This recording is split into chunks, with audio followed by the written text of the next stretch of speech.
السلام علیکم دوستوں، کیسے ہو آپ سب؟ میں ہوں عریج اور آپ ہیں اس وقت میرے یوٹیوب چینل عریشہ ناولس پہ، اور دوسرے ناول کی ریکارڈنگ کر کے میں نے اپلوڈ کر دی ہے جو 11 ستمبر کی، اور اب میں اس ناول کی ایپیسوڈ ریکارڈ کروں گی۔ تو باقی جو لوگ کہہ رہے ہیں کہ آپ نے بولا تھا کہ 50 ایپیسوڈ ہیں، تو گائز وہ نا میں نے ہاف آور کے حساب سے بتائی تھی کہ 50 ایپیسوڈ ہوں گی، لیکن آپ کو پتہ ہے کہ 2 گھنٹے کی ایک ایپیسوڈ یا کبھی کبھی 2 گھنٹے سے بھی زیادہ کی ایپیسوڈ جا رہی ہے، یعنی کہ میں 4 پارٹس میں ایک ایپیسوڈ دے رہی ہوں۔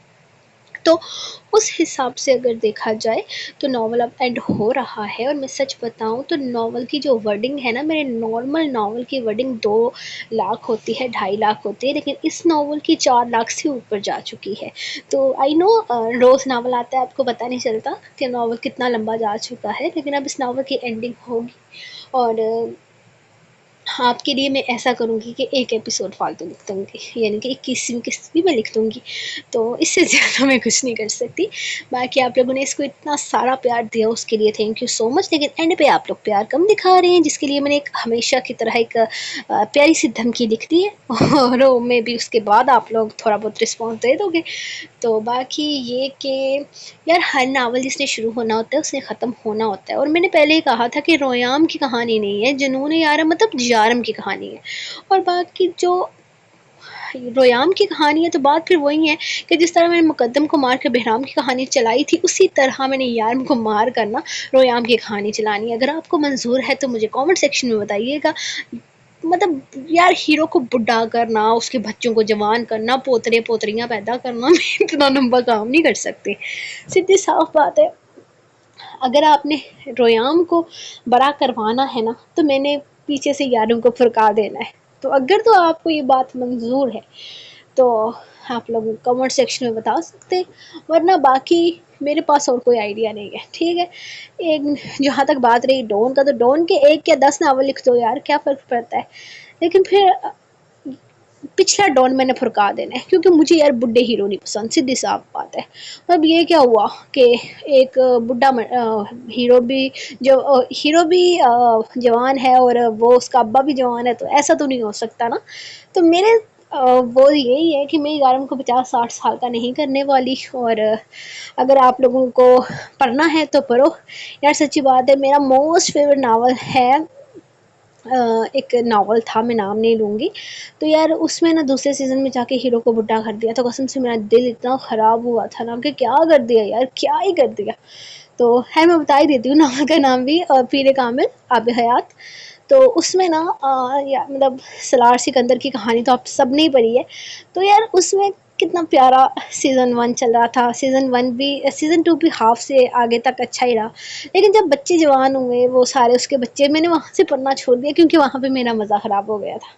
تو ایک جس بندے کو میں ایز اے آئیڈیلائز ہیرو کر رہی ہوں، وہ ہیرو نہیں رہا، مطلب ہیرو ہے لیکن وہ بڈھا ہو چکا ہے، اب وہ اس میں وہ والی بات نہیں رہی، تو آئی تھنک کہ مجھے نہیں لگتا کہ اس طرح کا ناول میں لکھ پاؤں گی، تو میری طرف سے صاف انکار ہے، اور میرا ناول کوئی اور نہ لکھے کیونکہ جو میرا ہے وہ صرف میرا ہے۔ تو بس یہی کہنا تھا آپ لوگوں کو، یار تھوڑا سا اپنا مائنڈ سیٹ کرو، اور یار میں نے دوسری بات، ایک بچی کمنٹ کرتی ہے یار ووٹ فار روئے یارم ڈاٹر، تو یار سائنس کی ماں بہن نہیں کرنی ہے، ہم نے ناول لکھنا ہے، ٹھیک ہے میں جانتی ہوں ناولس میں بہت زیادہ معجزے ہوتے ہیں، لیکن آپ یہ بھی تو سوچو نا کہ سائنس اس کو ڈکلیئر کر چکی ہے کافی ساری، یہ ایک بہت نارمل چیز ہے کہ جب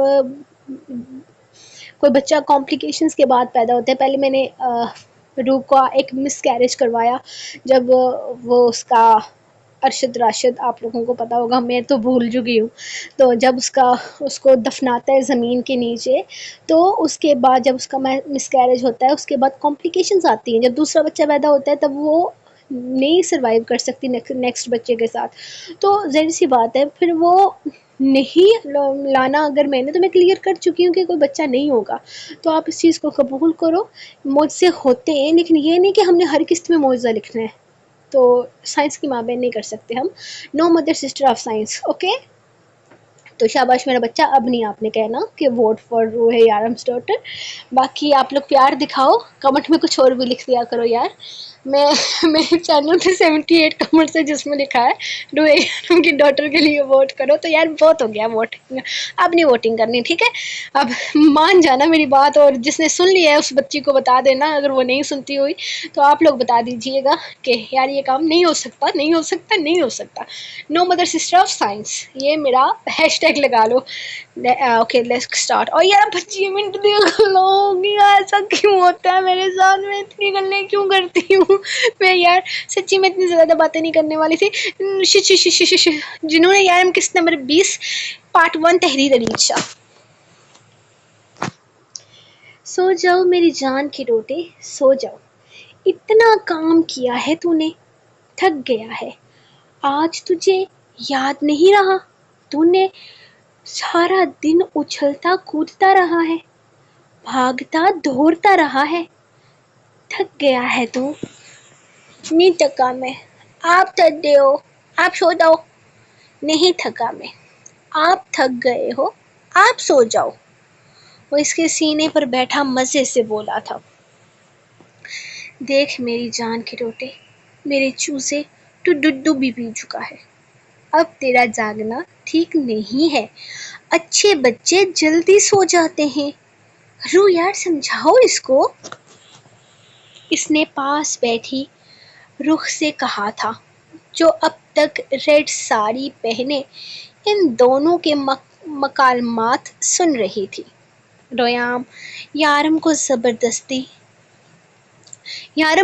کو زبردستی سلانے کی کوشش کر رہا تھا، جبکہ رویام آج نہ سونے کی قسم کھا رکھی تھی. ماما اب بابا تو سو جانا چاہیے، اب بابا تو بولو بابا سو جاؤ، پھر ہم دونوں توتلے کھائیں گے. ماما اب بابا کو سو جانا چاہیے، آپ بابا کو بولو سو جاؤ، پھر ہم دونوں چاکلیٹ کھائیں گے. اس نے روح کو دیکھتے ہوئے اسے اپنی پلاننگ بتائی تھی. سن لیا یا میں بتاؤں؟ روح نے شرارتی مسکراہٹ سے اسے دیکھتے ہوئے پوچھا تھا. تم آرام سے ایک سائیڈ ہو جاؤ، میں اسے سلاتا ہوں.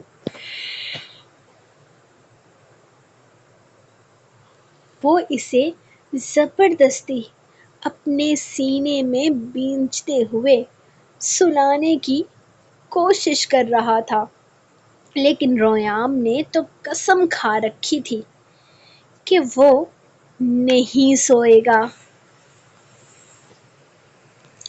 یارم زبردستی نہ کریں، ادھر دیں مجھے، میں اسے لوری سناتی ہوں، یہ سو جائے گا. اس نے یارم کو دیکھتے ہوئے کہا. ہاں ادھر دیں، ماما لوری سنائے گی، میں سو جاؤں گا. ہاں ادھر دیں، ماما لوری سنائے گی، میں سو جاؤں گا. رویام نے بھی مشورہ دیا تھا. تو کہنا کیا چاہتا ہے؟ میں کہ تجھے سلانا میرے بس کی بات نہیں. تیری ایسی کی تیسی دونوں ماں بیٹا پلاننگ کر کے بیٹھے ہوئے ہو، میں خود تجھے سلاؤں گا. روح بیبی چینج مت کرنا، اور سونے کی جرت تو ہرگز مت کرنا، ورنہ میں. وہ جاتے جاتے اسے وارن کر رہا تھا، جبکہ زبردستی رویام کو اپنے کندھے پر ڈالے وہ اسے روم سے باہر لے گیا تھا.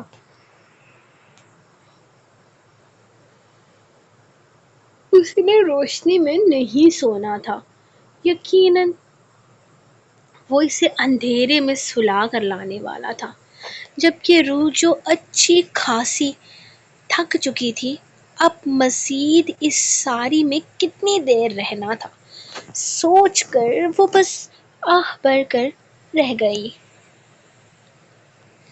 میں نہیں سوؤں گا، میں نہیں سوؤں گا، میں نہیں سوؤں گا، میں نہیں سوؤں گا، میں نہیں سوؤں گا. میں نہیں سوؤں گا۔ وہ اس کے کندھے پر کسی بندر کی طرح لٹکے مزے سے بول رہا تھا، جبکہ یارم اسے اٹھا کر اپنے سیکرٹ روم میں لے کر آیا تھا۔ ہاں ہاں چوزے، مجھے پتہ چل گیا ہے، تو نہیں سوئے گا بلکہ تو میرا کام کرے گا۔ وہ اسے سامنے ٹیبل پر بٹھاتا ہوا 4-5 فائلز نکال کر اس کے سامنے رکھ چکا تھا۔ کام؟ وہ حیرت سے فائلز کو دیکھتے ہوئے اس سے پوچھنے لگا تھا۔ ہاں کام، یہ سارا کام تو نے کرنا ہے۔ چل اب اچھے بچے کی طرح ان فائلز کے پیجز گن اور مجھے بتا۔ 100 دفعہ گننا ہے۔ وہ اسے کہتے ہوئے سامنے اپنا لیپ ٹاپ کھولتا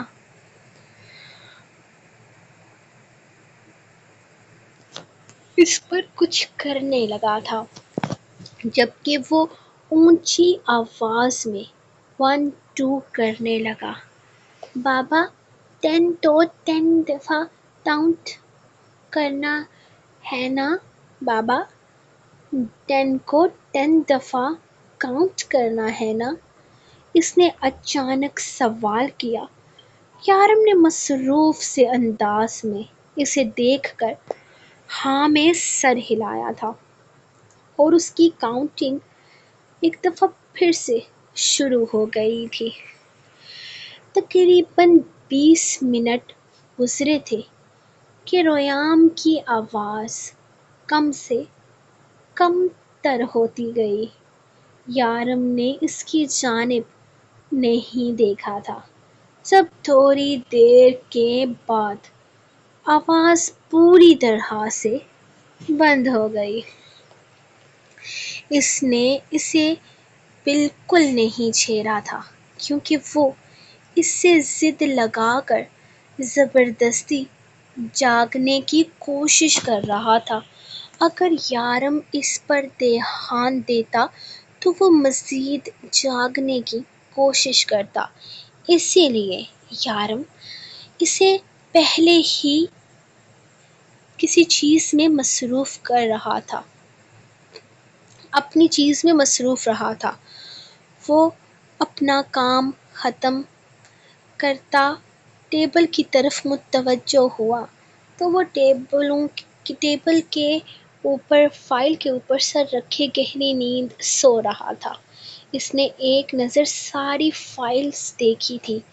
یہ فائلز اس کے لیے کافی ضروری کام کی تھی، لیکن ریام نے اس کا اچھا خاصا ستیہ ناش مارا تھا۔ یارم کو اپنے چوزے پر پیار آیا تھا۔ وہ کتنی لگن سے اس کا دیا ہوا کام کر رہا تھا۔ اسے آہستہ سے اٹھا کر اپنے کندھے پر ڈالتے ہوئے وہ واپس اوپر کی طرف چلا گیا تھا۔ تو جیسے ہی کمرے میں داخل ہوا، سامنے رخ بیڈ قرآن سے ٹیک لگائے آنکھیں بند کیے ہوئے تھی۔ سامنے ٹی وی چل رہا تھا، یعنی کہ اس کے انتظار میں اس کی بیوی نے اچھی خاصی مشقت کی تھی۔ ریام کو آہستہ سے اس کے بیڈ پر لٹاتے ہوئے اس نے ٹی وی کو بند کیا تھا۔ رخسارے دن کی کافی تھکی ہوئی تھی، ساری ذمہ داریاں اسی کے تو سر پر تھی، لیکن یہ حسین روپ اس نے یارم کے لیے سجایا تھا، وہ کیسے اسے سراہے بنا سو سکتا تھا؟ وہ اس کے حسن کو سراہنا اپنا فرض سمجھتا تھا۔ اپنی شرٹ کے بٹن کھولتے ہوئے شرٹ کو ایک طرف پھینکتے وہ بیڈ پر آتا آہستہ سے اسے تھام کر اپنی پناہوں میں لے گیا تھا۔ روح کی آنکھیں اس کی ذرا سی قربت پر کھل گئی تھی۔ سو گیا ریام؟ اس نے پوچھا۔ ہاں بالکل، سلا دیا۔ پکی ضد لگائی تھی اس نے، لیکن بھول گیا تھا کہ میں اس کا باپ ہوں۔ اس کے چہرے پر اپنے لبوں کی حرکت بڑھاتے ہوئے اس نے بتایا۔ ترو کے لبوں پر بڑی خوبصورت مسکراہٹ کھلی تھی۔ میرے معصوم بچے کے ساتھ ضد لگاتے ہیں آپ، اس نے منہ بنا کر کہا تھا۔ اگر وہ معصوم ہے تو پھر میں بھی معصوم کہلوانے کا حق رکھتا ہوں روح بیبی۔ اس کی جسارتیں بڑھتی جا رہی تھیں جبکہ اس کے نازک جسم پر اس کی گرفت بھی سخت ہو رہی تھی۔ ہاں، آپ تو اس دنیا کے سب سے معصوم ترین انسان ہیں۔ کوئی مجھ سے پوچھے۔ اپنی گردن پر اس کے دانتوں کی چبھن محسوس کرتے ہوئے وہ بولی تو یارم نے سر اٹھا کر اس کی آنکھوں میں دیکھا تھا۔ صبح پوچھوں گا، اس وقت میں مصروف ہوں۔ وہ ہاتھ بڑھا کر لائٹ آف کرتا، اس کے کندھے سے شرٹ ہٹاتا، اپنی دیوانگی کی چھاپ چھوڑنے لگا تھا۔ انداز میں وہی دیوانہ پن تھا جو اس کی قربت کا حصہ تھا، جبکہ روح ہمیشہ کی طرح اپنا آپ اس کے حوالے کرتے خود کو اس کی قربت برداشت کرنے کے لیے تیار کر چکی تھی۔ آج اس کے انداز میں روز کی بنسبت زیادہ دیوانگی تھی۔ اس کے روپ سروپ کو اپنے لبوں کی مہروں سے مہکا رہا تھا، جبکہ وہ خود کو اس کے حوالے کرتی اس کی شدتیں برداشت کر رہی تھی۔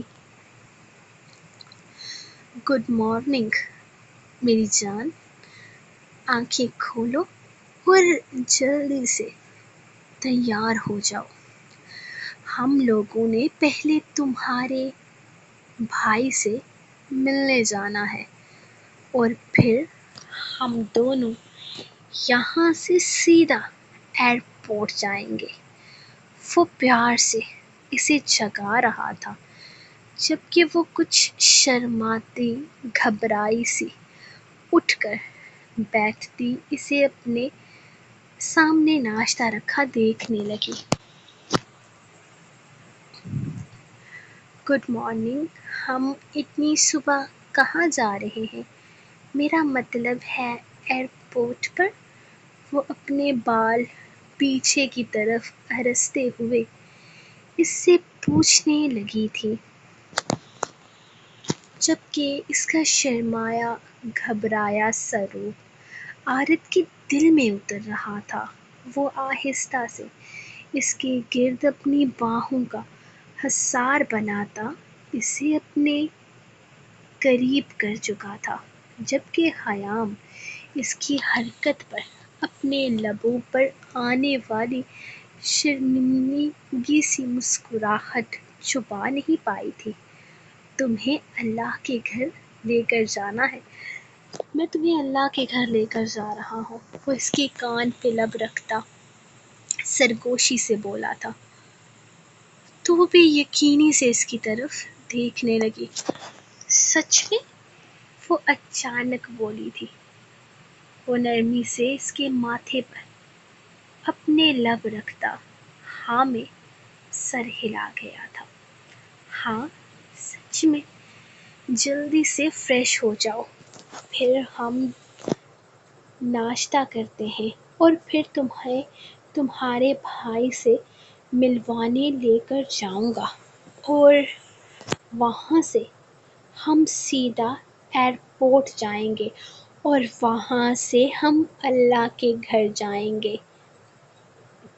وہ اس کے قریب سے اٹھتے ہوئے اسے اپنے بازو کا سہارا دے کر اٹھاتا واش روم کے دروازے تک چھوڑ کر آیا تھا، جبکہ حیام سے تو اس کی خوشی سنبھالی ہی نہیں جا رہی تھی۔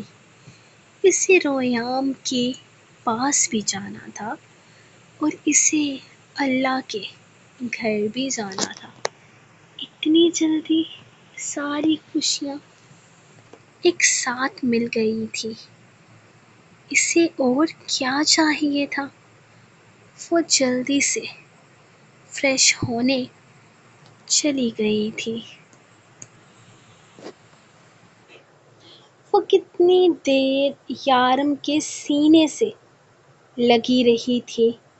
اتنا جلدی اس کا بھائی اس سے جدا ہو رہا تھا۔ ان لوگوں کی واپسی یہاں نہیں ہونی تھی، بلکہ وہ اسے اپنے ساتھ ورلڈ ٹور پر لے کر جا رہا تھا۔ ان لوگوں کا پہلے عمرہ کرنے کا پلان تھا، اور اس کے بعد ان لوگوں نے ورلڈ ٹور پر چلے جانا تھا، اور یہ ٹور تقریباً 3 سے 4 مہینوں کا تھا۔ وہ لمبے عرصے تک گھومنے پھرنے والے تھے، جبکہ یارم اس بات کو لے کر بہت خوش بھی تھا کہ حیام یہاں نہیں رہے گی، لیکن اس بات کو لے کر وہ پریشان بھی تھا کہ اگر حیام کے جانے سے پہلے اس کے پاس کوئی خطرہ منڈرا رہا ہوا تو وہ اسے کیسے کنٹرول کرے گا، کیونکہ وہ لوگ کون تھے اسے بالکل اندازہ نہیں تھا۔ اسے بس یہی پتا تھا کہ یہ جو بھی ہے کوئی اس چیز کے پیچھے لگا ہوا ہے۔ وہ کوئی عام آدمی نہیں ہے۔ نہ جانے کیوں اسے لگ رہا تھا کہ اسے جو کچھ دکھایا جا رہا ہے وہ جھوٹ ہے، حقیقت کچھ اور تھی۔ امجد کا اس کے پاس آنا کوئی معمولی بات نہیں تھی۔ امجد کچھ تو جانتا تھا۔ وہ کافی عرصے سے اس سے ملنے کی کوشش کر رہا تھا، اور پھر اکثر باتوں میں اس نے ذکر بھی کیا تھا جو اسے چاہیے تھی۔ وہ امجد کو بہت عرصے سے جانتا تھا، تقریباً 9-10 سال سے، اور ان 9-10 سال سے ہی امجد اس سے ملنے کی کوشش کر رہا تھا، اور وہ اس سے کسی چیز کا مطالبہ بھی کر رہا تھا، لیکن یارم ہر دفعہ اس کی بات کو ٹال دیتا تھا۔ امجد کا نہ تو کام اس طرح کا تھا کہ وہ یارم سے پنگا لیتا، اور نہ ہی اس میں اتنی ہمت تھی، اسی لیے وہ اس سے فاصلے پر رہتا تھا۔ اور پھر اچانک وہ فون کال پر یہ کہنے لگا کہ اس کی بیٹی کی جان کو خطرہ ہے، اور وہ اسے کچھ راز بتانا چاہتا ہے۔ اور پھر اس نے دیے بھی تھے، اس کے ہاتھ بڑے بڑے لوگوں کے راز لگ چکے تھے، جس میں امجد خود بھی گنہگار ثابت ہوتا تھا۔ سب کچھ اس کے حوالے کر کے اس نے موت کو گلے لگا لیا تھا، لیکن نہ جانے کیوں یارم کو یہاں کچھ گڑبڑ محسوس ہوئی تھی، کیونکہ خیام پر سے خطرہ اب بھی ٹلا نہیں تھا۔ امجد مر چکا تھا، اس کا تایا مر چکا تھا، وہ سب لوگ جو اس مشن میں شامل تھے، یارم ایک ایک کو ڈھونڈ کر ختم کر چکا تھا۔ پھر کہاں پر وہ غلطی کر رہا تھا؟ وہ پوری طرح سے الجھ رہا تھا۔ جب وہ ان لوگوں کو لے کر ایئرپورٹ پہنچا تھا، آرت اس کے ساتھ آگے بیٹھا ہوا تھا۔ ریام یارم کی گود میں تھا اور مسلسل گاڑی کے اسٹیئرنگ کو چلانے کی کوشش میں لگا ہوا تھا۔ رخ اور خیام پچھلی والی سیٹ پر تھی۔ رخ اس سے بہت ساری باتیں کر رہی تھی، جبکہ ریام بار بار ریام کو پیچھے بلا کر وہ خوب سارا پیار کرتی تھی۔ اپنا بہت سارا خیال رکھنا، بار بار کال کرتی رہنا، کچھ بھی گڑبڑ محسوس ہو تو مجھے فون کرنا، کوئی بھی ڈر، کوئی بھی خوف تمہیں چھو کر گزرے تو اپنے بھائی کو بتانا۔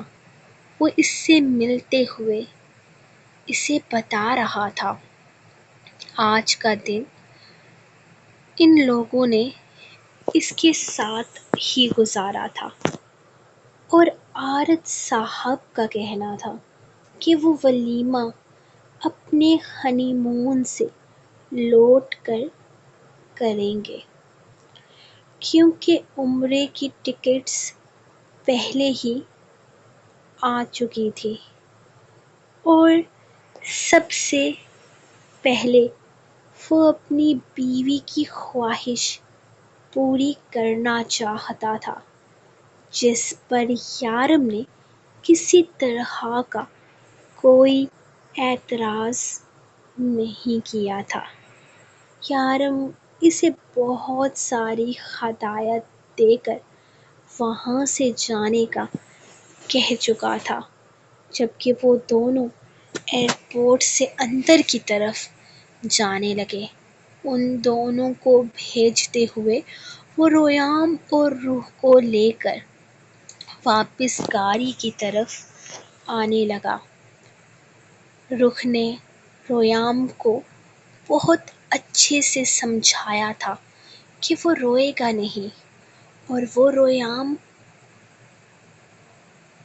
ریام نہیں رویا تھا، بلکہ اس نے تو بہت ساری چاکلیٹس گفٹ میں دی تھی خیام کو، جنہیں لینے کے بعد اس نے ریام کو بہت سارا پیار کیا تھا، اور پھر اسے بائے بائے کرتی وہ جا چکی تھی۔ وہ اس کا بازو پکڑے تیزی سے اس کے ساتھ آ رہی تھی، جب اچانک ایک آدمی سامنے سے بہت برے زور سے اس سے ٹکرایا تھا۔ آئی ایم سوری، مجھے معاف کر دیجیے، وہ عربی میں اس سے معذرت کرنے لگا، جبکہ آرت نے تو اس کا گریبان پکڑ لیا تھا۔ وہ خیام سے کافی زور سے ٹکرایا تھا۔ آرت چھوڑیں، اب کیا کر رہے ہیں؟ ہم اتنے نیک کام کے لیے اتنی پاک جگہ جا رہے ہیں اور آپ کے لڑائی جھگڑے ختم نہیں ہو رہے۔ چھوڑیں ان انکل کو، مجھے لڑائی جھگڑے کرنے والے آدمی بالکل پسند نہیں ہیں۔ وہ اس کے بازو کو پکڑ کر اس برے آدمی سے دور کرتے ہوئے بولی تو عارف نے ایک جھٹکے سے اسے چھوڑا تھا۔ نہ جانے کیوں عارف کو لگا کہ وہ جان بوجھ کر خیام سے ٹکرایا ہے۔ کیسے عجیب جاہل لوگ ہیں، چلنے کی بھی تمیز نہیں ہے۔ وہ غصے سے اس آدمی کو پریں دھکیلتے ہوئے واپس خیام کے گرد اپنا حصار بناتا اسے اپنی دوسری طرف کر چکا تھا، جبکہ وہ مسکراتے ہوئے اس کے ساتھ اندر کی طرف جانے لگے تھے۔ ان لوگوں کی چیکنگ ہوئی اور اس کے بعد وہ سیدھے ایروپلین میں آ کر بیٹھے تھے۔ جب خیام کو اپنی گردن میں کسی چیز کی کمی محسوس ہوئی، اس نے فوراً اپنی گردن کو چھوا تھا جہاں اس کا لاکٹ نہیں تھا۔ عارف، عارف میرا لاکٹ نہیں ہے، میرا لاکٹ کدھر چلا گیا؟ میرے پاپا نے مجھے دیا تھا، وہ بہت اسپیشل تھا۔ وہ پریشانی سے اس سے کہنے لگی تھی۔ اس کی آنکھوں میں موٹے موٹے آنسو آ گئے تھے، جبکہ عارف پریشان ہو گیا تھا۔ اسے اندازہ نہیں تھا کہ اس کے گلے میں اس کا لاکٹ اس کے لیے اتنا عزیز ہے، جبکہ وہ خود بھی حیران رہ گیا تھا۔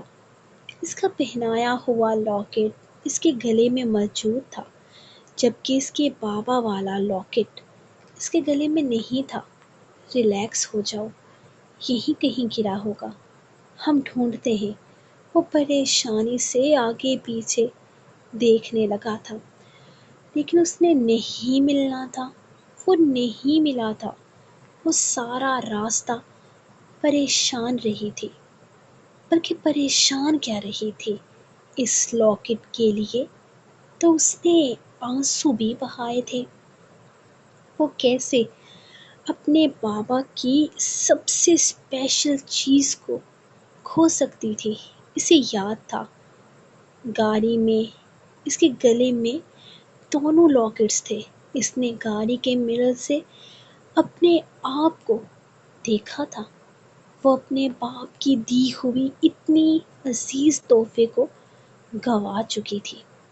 اسے بہت رونا آ رہا تھا۔ اپنے باپ کی آخری نشانی وہ اپنے پاس نہیں رکھ پائی تھی۔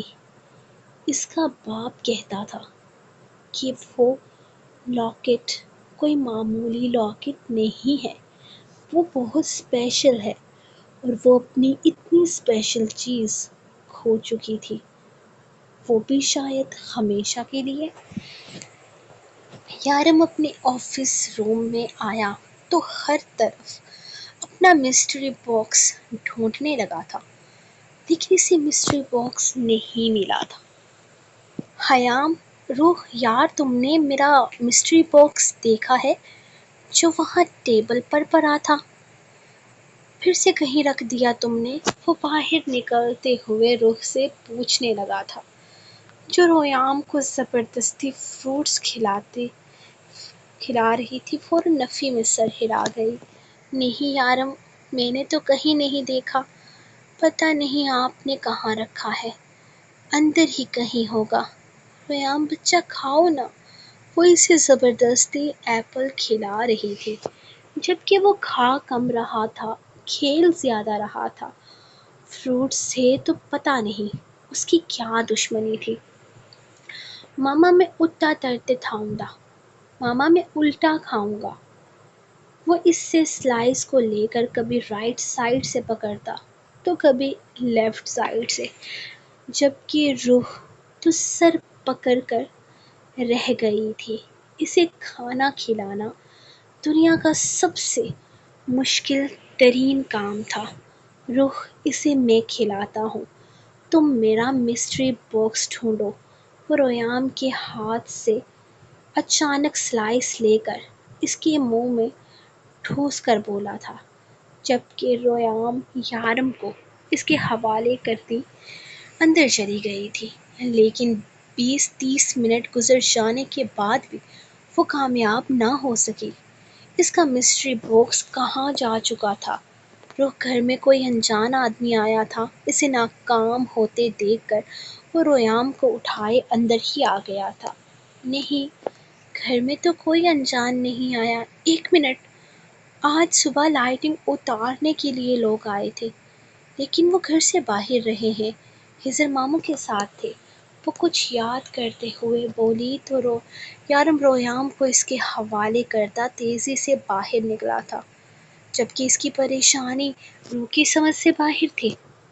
ہیلو ہزر، وہ مسٹری باکس چوری ہو گیا ہے، وہ تیزی سے اپنی گاڑی میں بیٹھ کر فون کان سے لگائے بولا تھا، جبکہ روح نے دروازہ اندر سے بند کر دیا تھا۔